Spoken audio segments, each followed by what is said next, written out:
সকলকে জানায় জয় যিশু। যৌবনের মত্ততায় তোমার স্রষ্টার কথা ভুলে যেও না।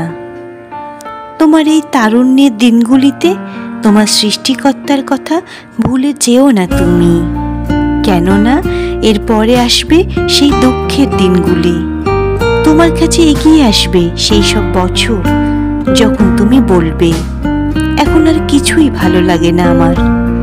হ্যাঁ, তোমার সৃষ্টিকর্তার কথা ভুলে যেও না, কেননা এরপরে সূর্য, দিনের আলো, চাঁদ আর আকাশের তারা তোমার চোখে হয়ে উঠবে অন্ধকারময়। তখন ঝড় বৃষ্টি শেষ হলে আবার কালো মেঘ জমবে আকাশে। সেই সময় ঘরটির প্রহরী যারা, তারা কাঁপতে থাকবে থুরথুর করে। আজকের বলবান মানুষেরা কুঁজো হয়ে নড়ে পড়বে সেদিন। তখন সংখ্যায় কম বলে মেয়েরা বন্ধ করবে জাতা ভাঙার কাজ। জানালা দিয়ে যারা বাইরে তাকায় তাদের দৃষ্টিশক্তি হয়ে আসবে ক্ষীণ। সদর দরজার পাল্লা দুটো বন্ধ হয়ে যাবে সেদিন। তখন অস্পষ্ট হয়ে আসবে জাতার ঘর ঘর।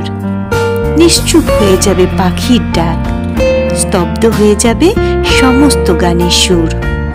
তখন চড়াই পথে ওঠা হয়ে উঠবে ভয়ের কাজ, পথ চলাই হয়ে উঠবে আতঙ্কের ব্যাপার। বাদাম গাছটা ফুলে ফুলে সাদা হয়ে যাবে, ফড়িংয়ের শরীরটা হয়ে উঠবে পাথরের মতো। কোনো আচার ও খাওয়ার ইচ্ছা আর জাগবে না, কেননা মানুষ তখন তার নিত্য আবাসের দিকে এগিয়ে চলেছে। আর এরই মধ্যে পথ ঘুরছে বিলাপীর দল। এখন তোমার সৃষ্টিকর্তার কথা ভুলে যেও না তুমি, কেননা এরপরে কখন যে ছিঁড়ে যাবে এই রূপোর সুতোটি, ভেঙে যাবে সোনার তৈরি এই গলপাত্রখানি। ঝর্ণা তলায় কলসিটা সেদিন পড়ে গিয়ে হবে খান খান। কুয়োতলার কপিকল সেটাও যাবে ভেঙে। সেদিন ধুলোর দেহটা ফিরে যাবে মাটির বুকে, যেমন সে এসেছিল একদিন এই মাটি থেকে।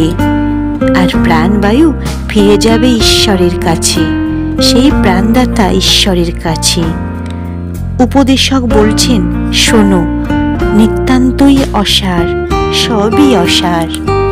আমেন।